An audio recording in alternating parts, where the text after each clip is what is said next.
Usines à l'abandon et quartiers résidentiels vides. Détroit, ville sinistrée, voici une réalité que tout le monde connaît. Mais la capitale de l'industrie automobile américaine est peut-être en train de changer grâce à quelques pionniers. L'artiste Steve Coy a déménagé d'Hawaï il y a quelques années. Il a trouvé à Détroit des loyers peu chers et de nombreux espaces vides. C'est triste ce qui est arrivé avec la crise économique. Mais cette crise a créé des opportunités pour les artistes et pour les entrepreneurs. L'état actuel de la ville a donné naissance à tout un tas de projets vraiment bien.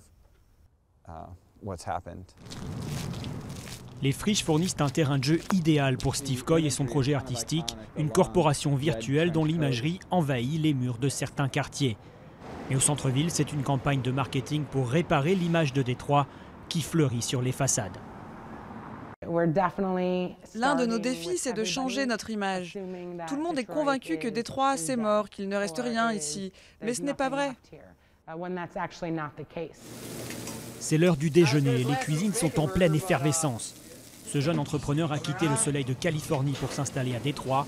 En un an, il est passé de 7 employés à 50. J'ai toujours voulu lancer une affaire depuis le lycée. J'ai toujours eu ce rêve. Je me suis dit que si j'attendais d'être vieux, je ne le ferais jamais.